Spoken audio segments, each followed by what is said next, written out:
사도행전 24장 1절부터 27절.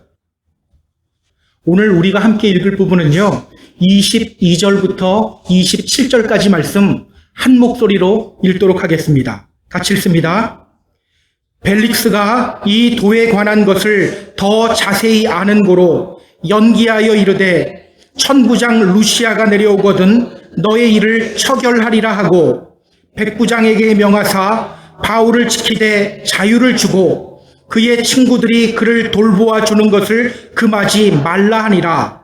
수일 후에 벨릭스가 그 안에 유대 여자 두루실라와 함께 와서 바울을 불러 그리스도 예수 믿는 도를 듣거늘 바울이 의와 절제와 장차 오는 심판을 강론하니 벨릭스가 두려워하여 대답하되 지금은 가라. 내가 틈이 있으면 너를 부르리라 하고 동시에 또 바울에게서 돈을 받을까 바라는 고로 더 자주 불러 같이 이야기하더라. 이태가 지난 후 보르기오 베스토가 벨릭스의 소임을 이어받으니 벨릭스가 유대인의 마음을 얻고자 하여 바울을 구류하여 두니라. 아멘. 바울을 죽이기 위한 암살단이 조직되었었죠.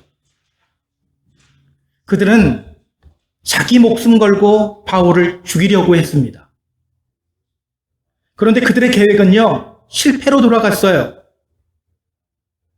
하나님이 천부장을 통해서 바울을 보호해 주셨기 때문입니다. 40여 명이 바울 죽이기에 자기 목숨을 걸었는데요. 천부장은 470명의 군인들을 통해서 바울을 보호했습니다. 훨씬 더 조직적으로 또 더 신속하게 바울을 가이사랴에 있는 로마 총독 벨릭스에게로 보냈어요. 다시 한번 말씀드립니다. 우리 하나님은요, 우리를 지키시고 우리를 보호하시는 분이십니다. 다윗이 이렇게 고백했죠. 여호와는 나의 반석이시요 나의 요새시요 나를 건지시는 이시요 나의 하나님이시요 내가 그 안에 피할 바위이시요 나의 방패시요 나의 구원의 뿌리시요 나의 산성이시로다. 쉴 새 없이 고백해요. 저는 우리들도 이런 믿음의 고백을 할 수 있는 성도님들이 되었으면 좋겠어요. 자, 우리가 어떤 삶을 살 때 이런 고백을 하게 될 수 있죠? 우리가 어떤 삶을 살 때 바울을 보호하시기 전에 주님이 바울에게 말씀하셨어요. 너가 예루살렘에서 나의 일을 증언한 것 같이 로마에서도 증언하여야 할 것이다. 주님은 먼저 바울의 사명이 무엇인지를 일깨워 주셨습니다. 그리고 바울을 이렇게 보호해 주셨던 거예요. 기억하세요? 주님이 나를 이 땅에 보내신 이유와 목적을 발견하고 그 길을 걸어가야 합니다.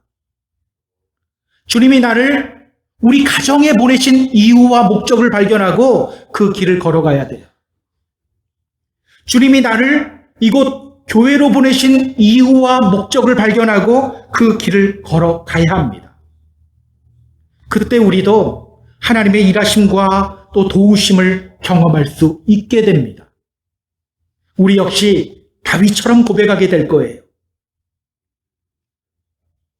오늘 바울은요, 또 재판을 받아요. 이 재판이 진행될 때마다 저도 힘듭니다. 여러분들만 힘든 게 아니에요. 저도 힘들어요. 또 재판받아요.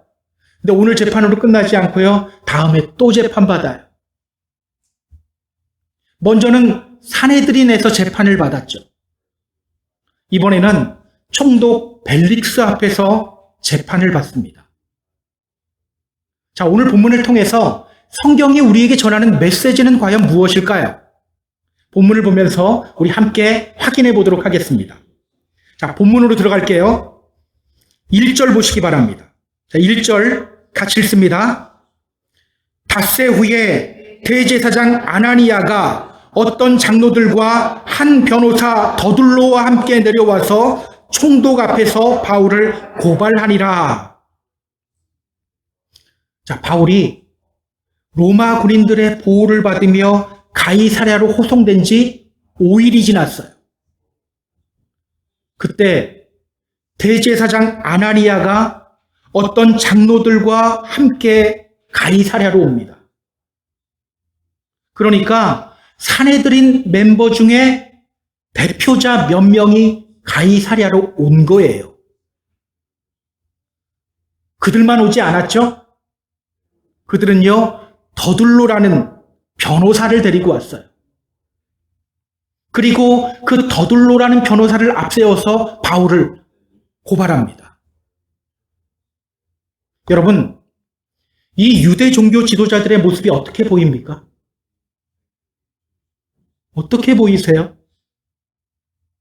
사람들이 바울을 성전에서 끌어내려서 죽이려고 했지만 죽이지 못했죠. 사내들인 공회에서 바울을 죽이기로 결의하려고 했지만 사내들인 공회도 무산됐어요. 암살단을 조직해서 바울을 죽이려고 했는데 그것도 다 물거품으로 돌아갔어요. 아니, 이 정도면 이제 포기할 때 되지 않았나요? 그런데 그들은 지금 포기하지 않아요. 이번에는 더둘로라는 변호사를 데리고 와서 그 변호사를 앞세워서 바울을 총독에게 고발합니다. 정말 끈질긴 사람들이죠. 도무지 포기를 모르는 사람들이에요. 이 정도로 일이 계속해서 어긋나면요, 잠시 멈추고 하나님께 물어야 합니다. 하나님, 지금 우리가 하고 있는 이 일이 과연 맞는 일입니까? 그런데 그들은요, 멈출 생각이 없어요. 끝까지 잘못된 길을 고집하고 있어요. 저는요, 우리가 포기해야 할 때 포기할 줄 아는 믿음의 성도님들이 되었으면 좋겠어요. 포기해야 할 때 포기할 줄 아는 믿음의 성도. 오늘 우리의 문제가 뭔지 아세요? 포기해야 할 때 포기하지 않아요. 끝까지 고집부려요. 그런데요, 하나님의 명령 앞에서는 왜 이렇게 쉽게 포기하는지 모르겠어요. 주님의 이름으로 부탁드립니다. 하나님의 명령이라면 뒤로 물러서지 마세요. 우리 믿음의 성장을 위한 시련 앞에서는 절대로 뒤로 물러서지 마세요. 그러나 하나님이 기뻐하지 않는 일이라면 과감히 포기하시기 바랍니다. 그 사람이 바로 지혜로운 그리스도인이에요. 자, 이제 그들이 총독 벨릭스 앞에서 바울을 고발합니다. 자, 그 내용이 2절부터 9절까지 말씀입니다. 자, 2절부터 9절 같이 읽습니다. 바울을 부르매 더둘로가 고발하여 이르되 벨릭스 각하여 우리가 당신을 힘입어 태평을 누리고 또 이 민족이 당신의 선견으로 말미암아 여러 가지로 개선된 것을 우리가 어느 모양으로나 어느 곳에서나 크게 감사하나이다. 당신을 더 괴롭게 아니하려 하여 우리가 대강 여짜옵나니 관용하여 들으시기를 원하나이다. 우리가 보니 이 사람은 전염병 같은 자라 천하에 흩어진 유대인들을 다 소요하게 하는 자요 나사렛 이단의 우두머리라. 그가 또 성전을 더럽게 하려 함으로 우리가 잡았사오니 당신이 친히 그를 신문하시면 우리가 고발하는 이 모든 일을 아실 수 있나이다 하니 유대인들도 이에 참가하여 이 말이 옳다 주장하니라. 아멘. 더둘로가 그들을 대신해서 고발을 합니다. 그는 먼저 벨릭스를 향해 이렇게 말해요. 벨릭스 각하여 우리가 당신을 힘입어 태평을 누리고 있습니다. 또 이 민족이 당신의 선견으로 말미암아 여러 가지로 개선되었습니다. 큰 감사를 드립니다. 꼭 하나님께 기도하는 것 같지 않나요? 그들은요, 벨릭스 때문에 자신들이 평화를 누리고 있다고 말합니다. 벨릭스의 선견으로 인해서 유대인들의 삶이 개선되었다고 말해요. 여러분, 벨릭스가 어떤 사람이었는지 아세요? 그의 풀네임은 안토니우스 펠릭스입니다. 안토니우스 펠릭스. 원래 그는요, 노예 출신이었어요. 로마 황제 클라우디우스에 의해 자유인이 된 후에 이 유대 지역을 관할한 총독 자리까지 올라온 사람이에요. 자수성가한 사람이죠. 그런데 그는요, 의롭지 못한 사람이었어요. 오늘 보면 저 뒤에 26절을 보면요, 이렇게 말합니다. 동시에 또 바울에게서 돈을 받을까 바라는 고로 더 자주 불러 같이 이야기하더라. 그는요, 돈에 대한 욕심이 많은 사람이었어요. 또 역사의 기록에 의하면요, 그는 매우 잔인하고 폭력적인 사람이었어요. 이 뒷부분에 나오는데요, 나중에 그는 이 총독직에서 파면돼요. 근데 그 이유가 뭐였는지 아세요? 그의 폭정 때문에 유대인들이 로마 황제에게 진정서를 냈어요. 벨릭스가 총독으로 있는 한 로마와 유대 사람들이 좋은 관계가 절대로 될 수 없습니다. 진정서들이 계속해서 올라갔어요. 그래서 로마 황제가 그를 파면시켰던 거예요. 자, 그런데 지금 유대 종교 지도자들을 보세요. 그렇게 돈만 밝히고 또 잔인하고 폭력적인 벨릭스를 향해서 이렇게 말하고 있습니다. 우리가 당신 때문에 평화 누리고 있습니다. 우리가 당신 때문에 우리의 삶이 많이 좋아졌습니다. 바울과 비교가 됩니다. 10절을 보면요, 바울은 벨릭스를 향해서 이렇게 말해요. 당신이 여러 해 전부터 이 민족의 재판장 된 것을 내가 알고 있습니다. 바울은요, 벨릭스가 단지 유대 사람을 위한 재판장 노릇을 하고 있다는 것만 말할 뿐이에요. 그런데 지금 유대 종교 지도자들은요, 벨릭스 때문에 자신들이 평화를 누리고 있대요. 벨릭스 때문에 자신들의 삶이 좋아졌다고 말해요. 이 정도면요, 재판장에게 존경을 표하는 정도를 훨씬 넘어서고 있는 거예요. 아부하고 있는 거예요. 아첨과 칭찬은 다르죠. 아첨은요, 자기의 이익을 얻기 위한 목적으로 사용되는 거고요.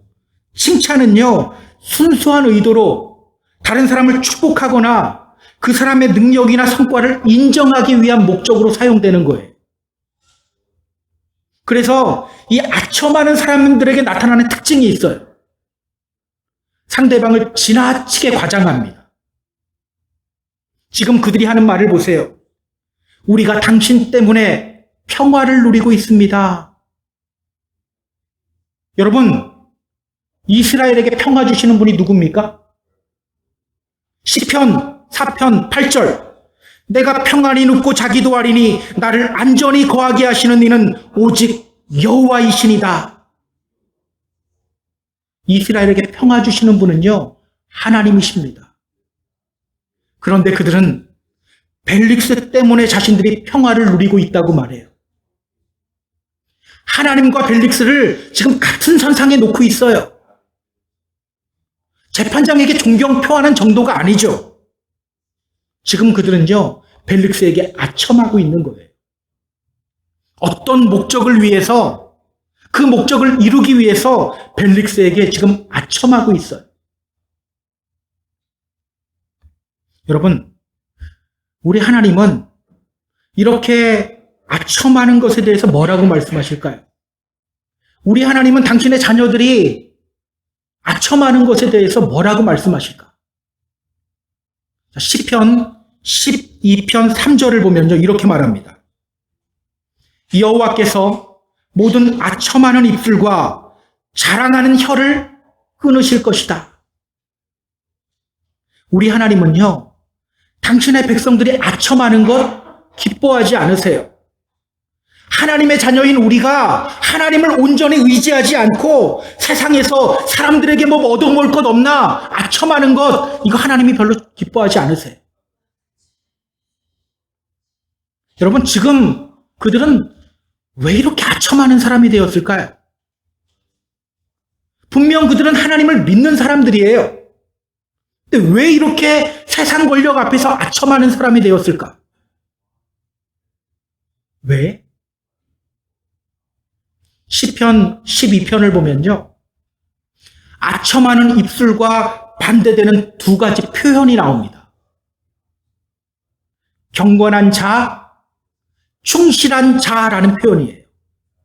경건한 자, 충실한 자. 그렇다면 여러분, 지금 이 유대 종교 지도자들이 벨릭스에게 이렇게 아첨하는 이유가 뭡니까? 하나님께 경건하지 않았기 때문이죠. 하나님께 충실하지 않았기 때문이죠. 그들은요, 자신들이 하나님 앞에 떳떳하다고 생각하고 있어요. 나는 하나님 앞에 떳떳해. 저 바울이 문제야. 그러니 저 바울을 없애버려야 돼.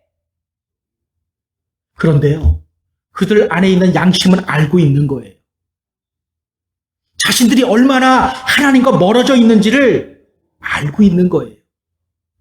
그렇기 때문에 이렇게 총독 벨릭스에게 아첨하고 있는 겁니다. 하나님과 벨릭스를 같은 선상에 올려놓고 있는 거예요. 자, 그들이 얼마나 하나님과 멀어져 있는지 확인해 볼까요? 자, 그들이 바울을 어떻게 고발하는지 보세요. 자, 그들은 이렇게 말합니다. 이 사람은 전염병 같은 사람입니다. 천하에 흩어진 유대인들을 다 소유하게 하는 사람입니다. 또 이렇게 말해요. 그는 나사렛 이단의 우두머리입니다. 또 이렇게 말합니다. 그가 또 성전을 더럽게 하려 했습니다. 자, 여러분, 이들이 바울을 고발하면서 무엇을 가장 앞세우고 있는지를 주목해야 합니다. 첫 번째 고발 내용이 뭡니까? 이 사람은 전염병 같은 사람입니다. 천하에 흩어진 유대인들을 다 소유하게 하는 사람입니다. 바울이 세상에 흩어진 유대인들을 소유하게 하는 사람이라는 내용의 고발이죠. 이상하지 않나요? 며칠 전 산헤드린에서 재판이 열렸던 이유가 뭐였죠? 바울이 이방인을 데리고 성전에 들어갔다는 이유로 재판 열렸던 거잖아요. 물론 바울은 이방인 데리고 성전에 들어가지 않았어요. 그러나 그 문제로 재판이 열렸던 겁니다. 그러면 여러분, 어떤 고발 내용이 가장 앞에 나와야 하죠? 저 바울이 법을 어기고 성전을 더럽혔습니다. 이 말이 가장 앞으로 나와야 되죠. 근데 이 말은요, 제일 뒤로 뺐어요. 그리고 먼저 이 말을 하는 거예요. 이 사람은 전염병 같은 사람입니다. 천하에 흩어진 유대인들을 다 소유하게 하는 사람입니다. 그들이 왜 이 말을 가장 먼저 앞세웠을까요? 그들은 왜 이 말을 가장 먼저 앞세웠을까? 여러분, 당시 로마가 가장 경계하는 단어가 있어요. 바로 소요라는 단어입니다. 폭동, 소동, 팍스 로마나라는 말이 있죠. 로마의 평화라는 뜻이에요. 로마는요, 자신이 만들어 놓은 평화를 위협하는 어떤 폭동이나 소요가 일어나는 것 가장 경계했습니다. 때문에 그들은 먼저 이 말한 거예요. 이 사람은 전염병 같은 사람입니다. 천하에 흩어진 유대인들을 다 소유하게 하는 사람입니다. 로마 총독을 자극해서 지금 자기들의 편을 들게 하려고 하는 거죠. 지금 그들은요, 사건을 왜곡하고 있고 거짓말을 하면서 프레임 전환을 하고 있는 거예요. 바울을 성전 모독죄가 아닌 로마의 평화를 위협하고 폭동을 일으키는 사람으로 지금 몰고 가고 있는 거예요. 여러분, 우리가 성경 쭉 다 왔는데 바울이 소요를 일으킨 적이 있나요? 바울이 데살로니가에 있을 때 일을 한번 기억해 보세요. 유대인들이 그 도시에 있는 불량배들을 동원해서 소요를 일으켰죠. 예루살렘에서도 유대인들이 성을 소란하게 했어요. 오히려 유대인들이 소요를 일으켰습니다. 또 바울이 에베소에 있을 때 일을 한번 기억해 보세요. 데메드리오라는 우상 숭배자가 사람들을 선동해서 온 성을 소동하게 했죠. 우상 숭배자들이 소요를 일으켰어요. 바울은요, 늘 그 소동의 피해자였어요. 그런데 그들은요, 바울이 소요를 일으켰다고 주장하고 있는 거예요. 더 황당한 게 뭔지 아세요? 그들이 이렇게 또 주장하죠. 그가 또 성전을 더럽게 하려고 했습니다. 그가 또 성전을 더럽게 하려고 했습니다. 우리 잠시 사도행전 21장 28절 확인해 보세요. 사도행전 21장 28절. 에베소에서 올라온 사람들이 이렇게 외쳤죠. 바울이 헬라인을 데리고 성전에 들어가서 이 거룩한 곳을 더럽혔습니다. 그들은요, 이미 바울이 성전을 더럽혔다고 주장했어요. 그것 때문에 예루살렘에 소동이 일어났던 거예요. 그런데 이제는 이렇게 말하죠. 그가 성전을 더럽게 하려고 했습니다. 바울이 성전을 더럽히지는 않았지만 더럽게 하려고 했습니다.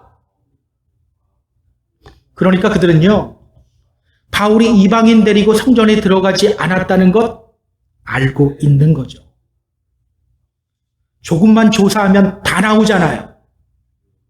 그런데 바울을 없애버리고 싶은 마음에 지금 이렇게 말하고 있는 거예요.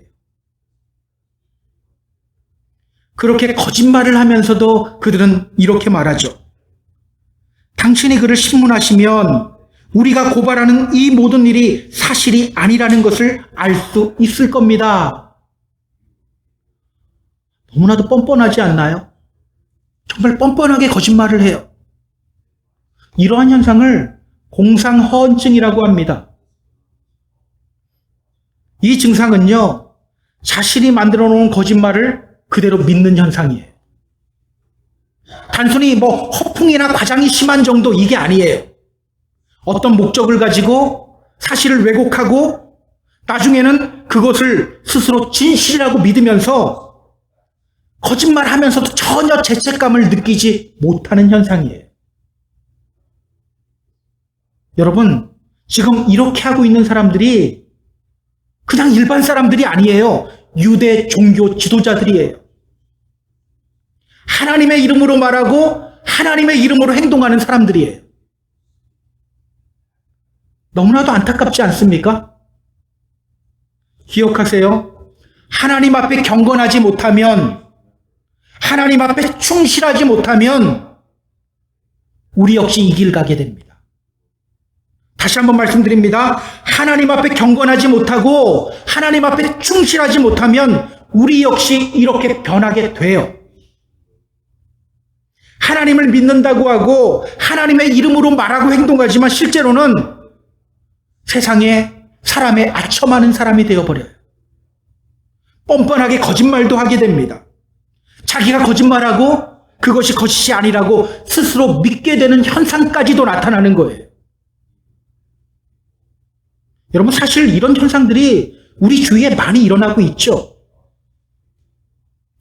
주님이 볼 때는 믿음의 사람이 아닌데 자신은 믿음의 사람이라고 스스로 확신하는 경우가 사실 얼마나 많은지 몰라요.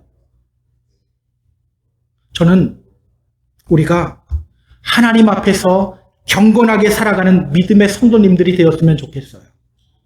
하나님 앞에서 충실한 믿음의 성도님들이 되었으면 좋겠어요. 자, 그럼 유대 종교 지도자들의 고발에 대해서 하나님의 사람 바울은 어떻게 반응하는지 우리 같이 확인해 볼까요?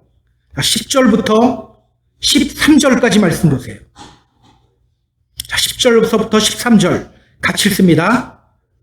총독이 바울에게 머리로 표시하여 말하라 하니 그가 대답하되 당신이 여러 해 전부터 이 민족의 재판장 된 것을 내가 알고 내 사건에 대하여 기꺼이 변명하나이다. 당신이 아실 수 있는 바와 같이 내가 예루살렘에 예배하러 올라간 지 열 이틀밖에 안 되었고 그들은 내가 성전에서 누구와 변론하는 것이나 회당 또는 시중에서 무리를 소동하게 하는 것을 보지 못하였으니 이제 나를 고발하는 모든 일에 대하여 그들이 능히 당신 앞에 내세울 것이 없나이다. 자, 유대 종교 지도자들이 바울을 고발하면서 이렇게 말했죠. 이 사람은 전염병 같은 사람입니다. 천하에 흩어진 유대인들을 다 소요하게 하는 사람입니다. 그 주장에 대한 바울의 반론이에요. 총독이 그에게 반론의 기회를 주자 그는 이렇게 말합니다.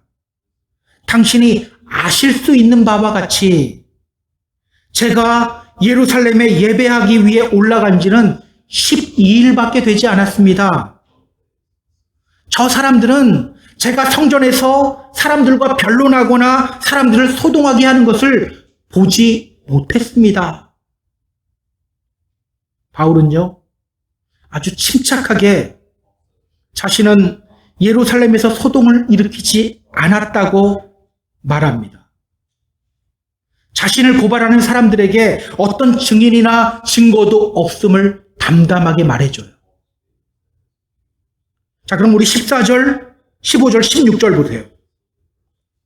14절, 15절, 16절. 유대 종교 지도자들이 바울에 대해서 또 이렇게 말했죠. 그는 나사렛 이단의 우두머리입니다. 자, 그 주장에 대한 반론이 14절서부터 16절까지 말씀이에요. 자, 같이 읽습니다. 그러나 이것을 당신께 고백하리이다. 나는 그들이 이단이라 하는 도를 따라 조상의 하나님을 섬기고 율법과 선지자들의 글에 기록된 것을 다 믿으며 그들이 기다리는 바 하나님께 향한 소망을 나도 가졌으니 곧 의인과 악인의 부활이 있으리라 함이니이다. 이것으로 말미암아 나도 하나님과 사람에 대하여 항상 양심에 거리낌이 없기를 힘쓰나이다.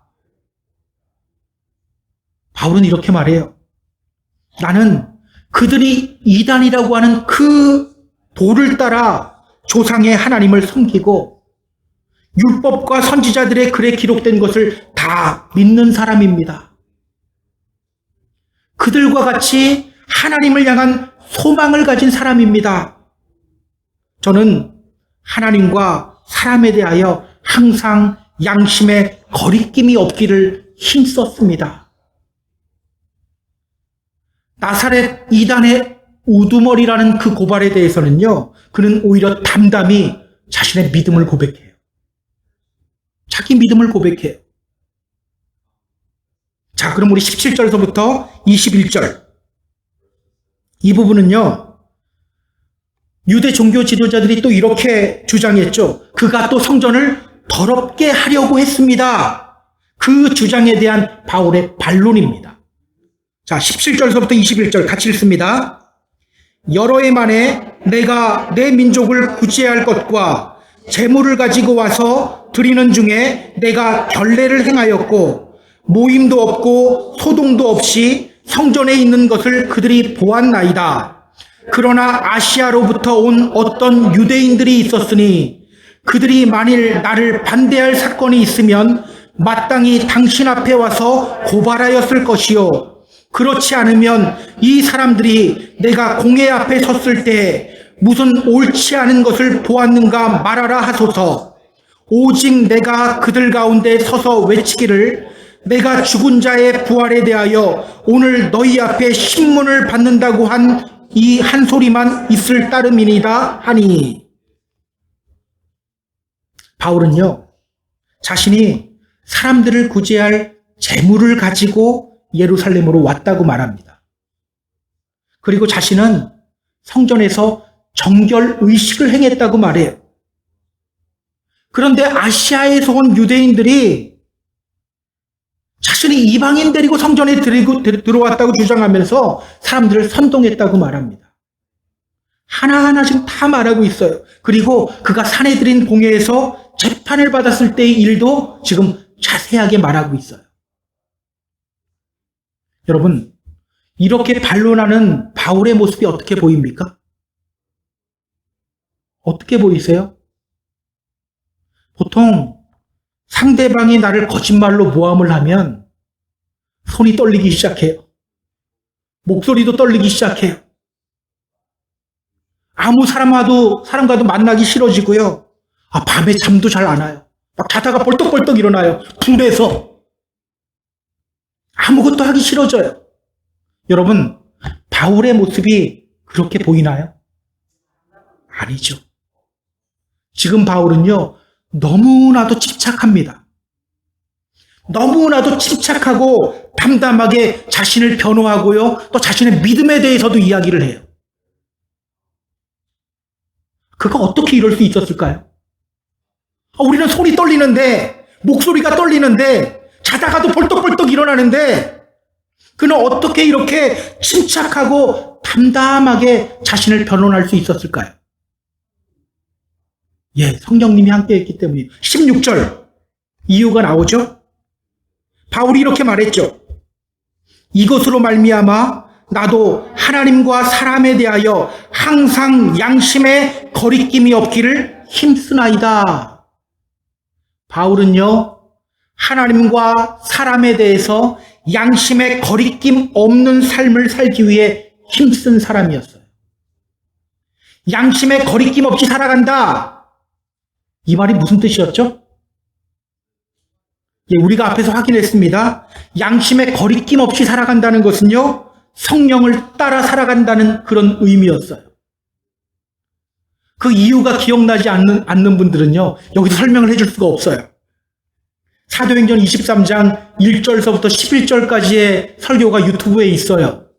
다시 들으시면 돼요. 혹시 듣다가 구독과 좋아요를 눌러주셔서 감사합니다. 잠깐 장난해봤습니다. 여러분, 바울은요, 성령을 따라 살아가는 사람이었어요. 주님이 말씀하셨죠. 사람들이 너희를 끌어다가 넘겨줄 때 무슨 말을 할까 미리 염려하지 말고 무엇이든지 그때 너희에게 주시는 그 말을 하라. 말하는 이는 너희가 아니요. 누구? 성령이다. 성령이다. 성령님이 바울과 함께 했기 때문에 바울은요, 이렇게 침착하고 담대할 수 있었던 거예요. 자, 그럼 이 재판이 어떻게 결론 지어지는지 우리 확인해 볼까요? 자, 22절, 23절입니다. 자, 22절, 23절 같이 읽습니다.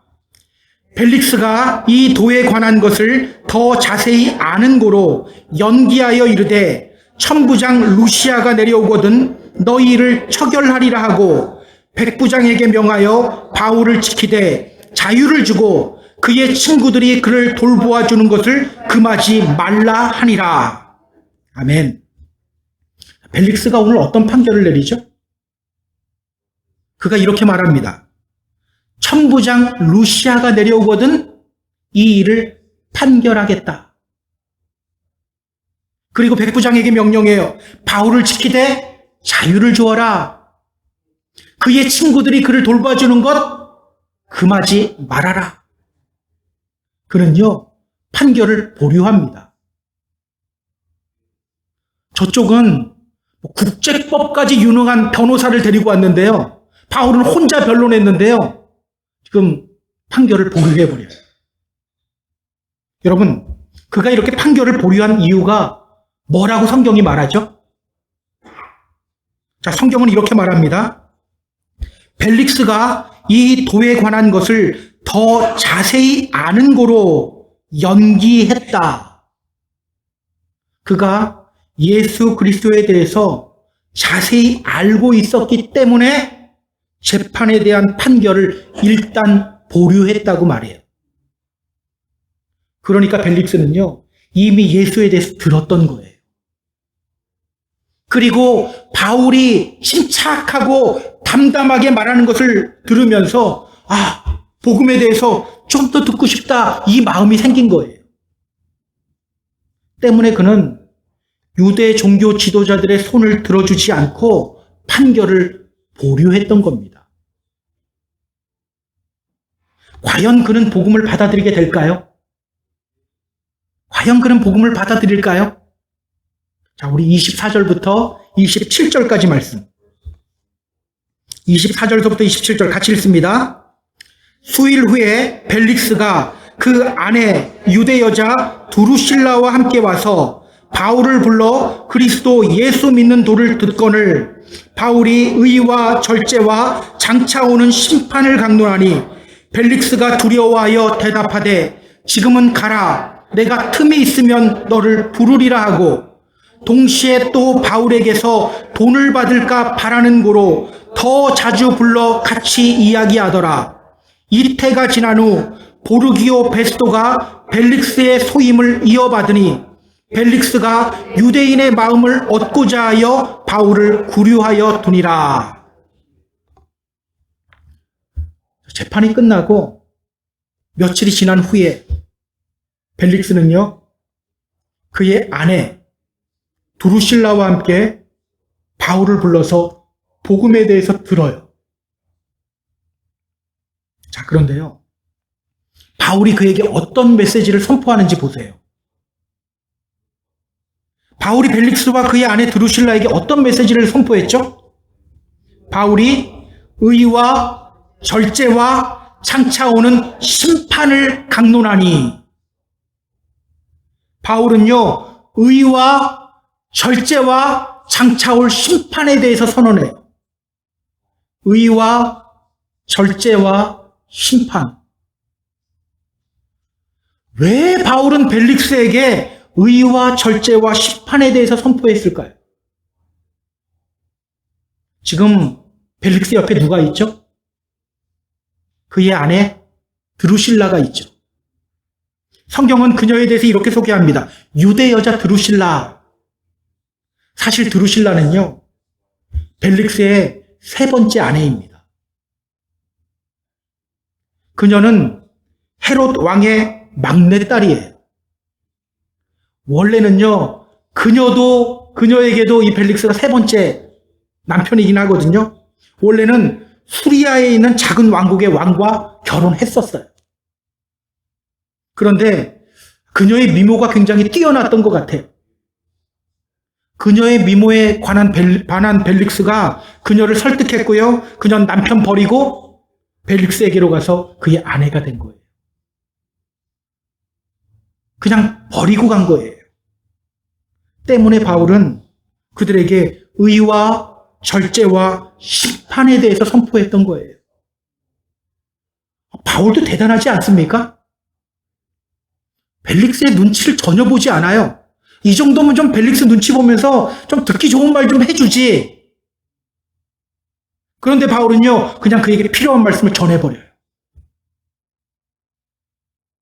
바울의 메시지를 듣고 벨릭스 안에 어떤 마음이 들었죠?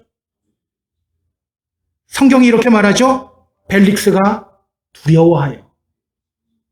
벨릭스가 두려워하여 그의 안에 두려운 마음이 생겨요. 이 두려움은요, 성령님이 그에게 주신 두려움이죠. 회개하고 주님 믿어야 한다는 신호예요. 그런데 그가 어떻게 반응합니까? 지금은 가라. 내가 틈이 있으면 너를 부르겠다. 일단 그 자리를 피해버리죠. 복음 듣는 자리를 일단 피해버리죠. 분명 그는요, 복음 듣기를 원했어요. 복음 듣고 마음의 찔림도 받았어요. 그런데 안타깝게도 복음 듣는 자리를 외면해버려요. 피해버려요. 그가 그 자리를 피한 이유가 뭘까요? 성경은요, 그 이유에 대해서 이렇게 말합니다. 26절에 나와요. 동시에 또 바울에게서 돈을 받을까 바라는 고로 더 자주 불러 같이 이야기하더라.